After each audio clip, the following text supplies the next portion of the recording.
कोसळत राहिला, पण पुन्हा नव्या जोमाने त्यांनी लढण्याच्या करता निश्चितपणे त्या ठिकाणी निर्णय घेतला. हेच या समाजाचं जिद्दीचं प्रतीक. म्हणून हा समाज आता खूप बदलतोय की आमच्या सर्वांच्या दृष्टीने समाधानाची बाबत. समाजातील काही व्यक्ती राजकीय किंवा सामाजिक क्षेत्रात, आमच्या औद्योगिक क्षेत्रामध्ये त्यांचं योगदान आहे, पण त्यांची संख्या अतिशय हाताच्या बोटावर मोजण्या इतकी आहे. आज आपण काही सन्मान्यांचा सत्कार त्याच्यामध्ये केला, त्यांना त्या ठिकाणी शुभेच्छा दिल्या, परंतु असणाऱ्या 25 ते 30 लाख लोणारी समाजाच्या संख्येच्या मानान आज ही संख्या जरा कमी आहे. म्हणजे सामाजिक, राजकीय आणि सामाजिक तुमच्या औद्योगिक क्षेत्रामध्ये. त्याच्यामुळं शिकलेल्या मंडळींना आपल्याला उपेक्षित आणि वंचित ज्ञाती बांधवांच्या उद्धारासाठी पुढे येण्याची आवश्यकता आहे. कुठलाही समाज शिकला पाहिजे बाबांनो. आता शिक्षणाशिवाय गत्यंतर नाहीये. मी कुणाच्या पोटी जन्माला यावं हे परमेश्वराच्या हातात आहे, परंतु आल्यानंतर आपण शिकावं आई बापालाही ते वाटतं. आणि शिकल्यावर जरी आपल्या आई बापाची परिस्थिती चांगली नसली तरी शिक्षणाच्या जोरावर माणूस कोट्याधीश अब्जाधीश होऊ शकतो. हे आजच्या शिक्षणाने त्या ठिकाणी सिद्ध केलेलं आहे. आणि म्हणूनच मुठभर लोकांच्या कल्याणाने संपूर्ण समाजाची प्रगती आपल्याला करता येणार नाही.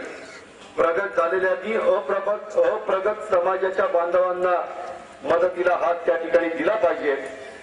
जागतिकीकरणात सर्वच क्षेत्र आता व्यापलेलं आहे. मी परवा औरंगाबादला पण बोललो.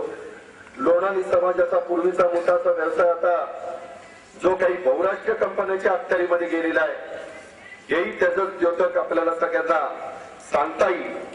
आणि हे सगळं करत असताना आता आपण सक्षम व्हायला पाहिजे.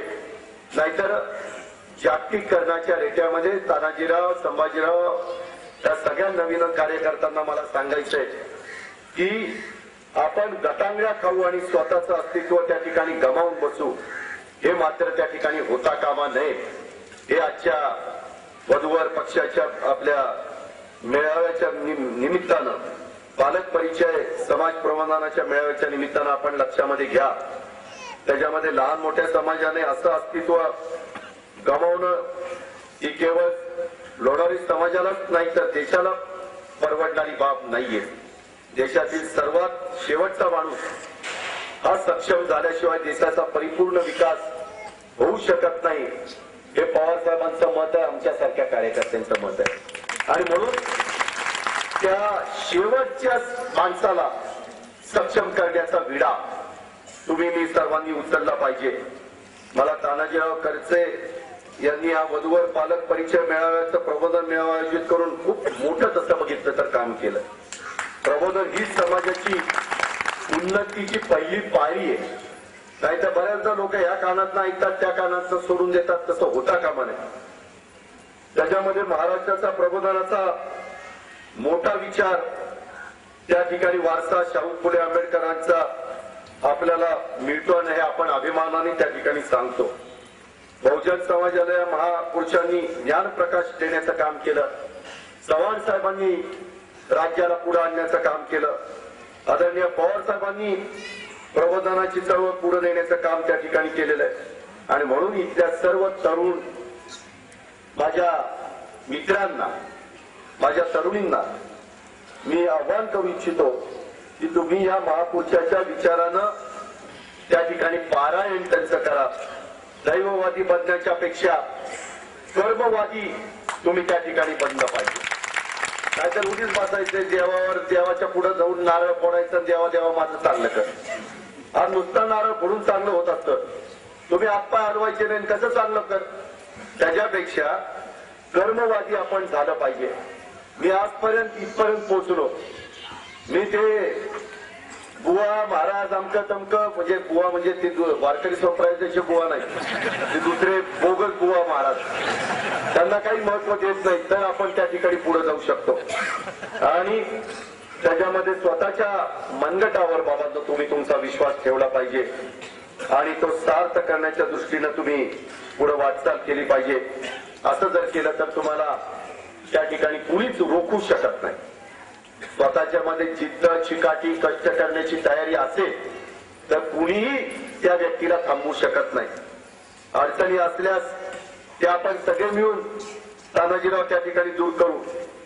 आज मी सुदैवाने उपमुख्यमंत्री राज्यामध्ये शासन देखील भक्कमपणे तुमच्या सगळ्यांच्या पाठीशी उभं राहील. त्याहीबद्दल आपण काळजी करू नका. मतभेद आणि गट प्रत्येक समाजामध्ये असतात. ते लोणारी समाजात पण कदाचित असतील.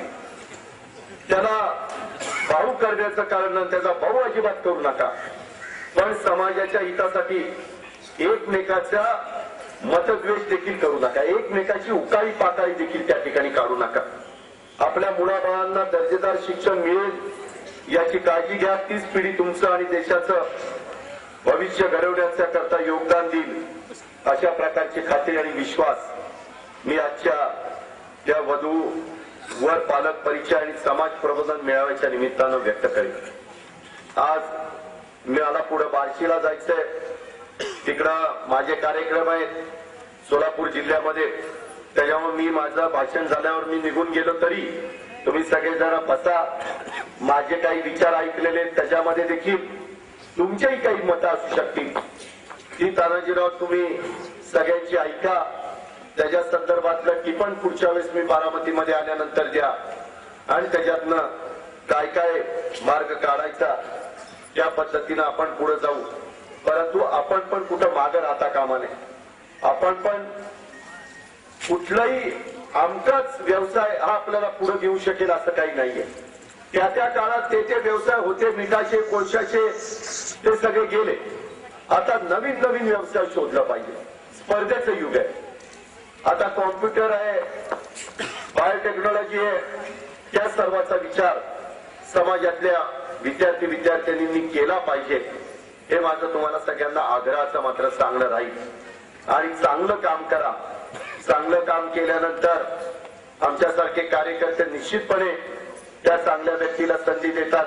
आज नतवडना एवढे थकलेले पण नेहमी त्यांनी अतिशय मनापासून सर्वांना बरोबर घेऊन जाण्याचा प्रयत्न केला. हे मी स्वतः त्या ठिकाणी बघितलेलं आहे.